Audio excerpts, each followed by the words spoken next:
Hey everybody, we'll start doing some more of these Facebook lives here pretty soon. I need to start doing these like every week. This is kind of cool. Or no, I say Facebook Live, YouTube Live. Why did I say Facebook Live? It's kind of weird.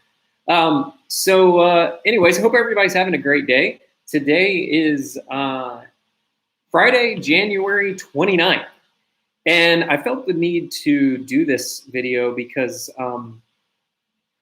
I just got off 2 different phone calls about rental properties and selling a rental property with tenants.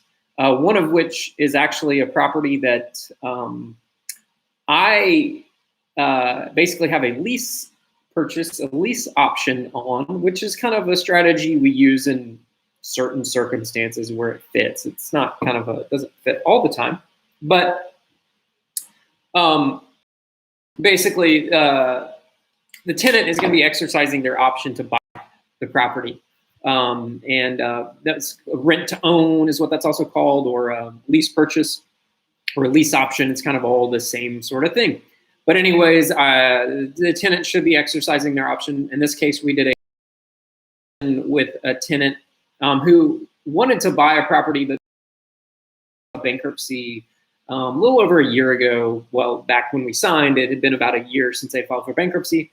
And there's typically a 2-year waiting period until you can get another mortgage if you filed for bankruptcy. So we're just waiting out that 2 years. And as soon as they hit that 2-year mark, they can go ahead and actually qualify for a mortgage based on their income and their current financial situation post-bankruptcy. I don't see any reason why they wouldn't be able to get a mortgage. So just waiting out that 2 years, and then they can exercise the purchase and actually buy the property from me.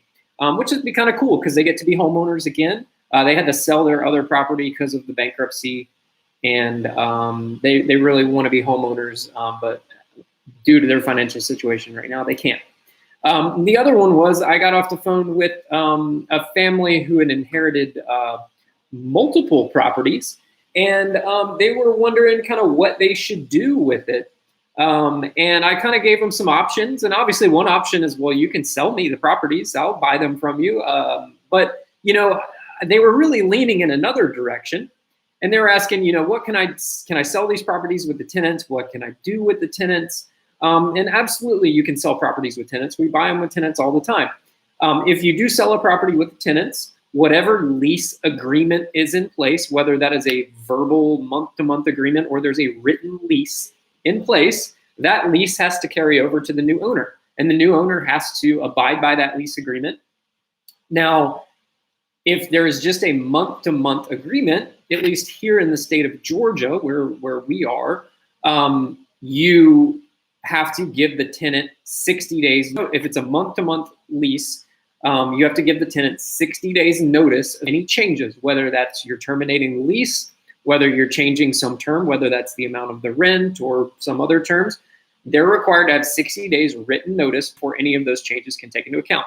So I was telling this particular family that I just spoke to that, let's say you serve them tomorrow with their official written notice. It has to be either served in person and they have to acknowledge receipt in writing, or you have to send it to them via certified mail. I like to do both. I like to send it electronically via DocuSign, have them sign it. I like to deliver it to them in person, and I like to send them a copy via certified mail. So there is no question whether or not they received that particular document. So I like to make sure I have my ducks in a row and my I's dotted and my T's crossed. So in the event that I hope I never do, but if I have to go before a judge for any eviction proceedings or something like that, I have all my paperwork and I've done my homework, and I can, I look reputable in that case. So anyways, but they were wanting to sell, and they had inherited multiple houses through this death of their mother. In this case, the lady's mother was a landlord, and that's kind of how she made her income most of her life, is she owned a lot of rental properties. And basically, when she passed away last year, the kids sort of inherited chunks of it. So she got like 5 houses, and her brother got 5 houses, and her sister got 5 houses, however, whatever the numbers were. I think she's getting 4 houses. But anyways, they were asking me some questions. They were actually friends of a family member of mine, and they knew that I did real estate and whatnot, and asked my opinions. And I also mentioned that I buy a lot And so, I was just sort of giving them some advice about, what I would do if I were the landlord. What if you're in a lease agreement, what can you do here? What can you do there? How much is a property worth? I'm also an agent, so I can kind of give them my opinion of what it's worth. It's not an appraisal, but I can give them my opinion. It's called a BPO, officially a BPO, but I can kind of give them an opinion on what I think the property might be worth.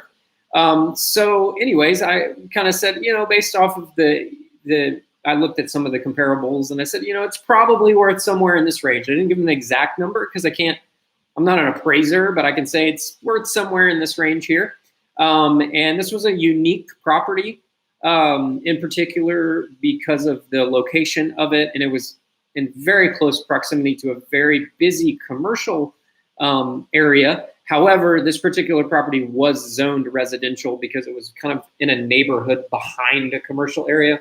So it really, although it might go commercial one day in the future, it's probably likely to stay residential zoning for a while. So to be able to sell it as a potential commercial property is kind of a stretch right now, and I wouldn't advise doing that. You see that a lot where you might see on a for sale sign, potential commercial. Well, that's potential if the county approves it, and if you got to look at the zoning and the current zoning and the future zoning and whether or not you can get a conditional use permit based on the zoning, that's really not up to you to determine. That's up to the county to determine. So anyways, to answer the question, absolutely, you can sell a property with tenants. And if you have any questions about buying a property or selling a property with tenants, give us a call. Click on the link below in the description. Go to our website. Call us at 770-810-5715 or go to arborviewhomebuyers.com, and we'd be more than happy to help you with that.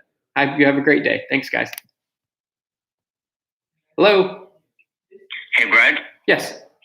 Kurt from Real Rise Ventures. How are you? Hey, man. How's it going? I'm doing great. So I sent you an email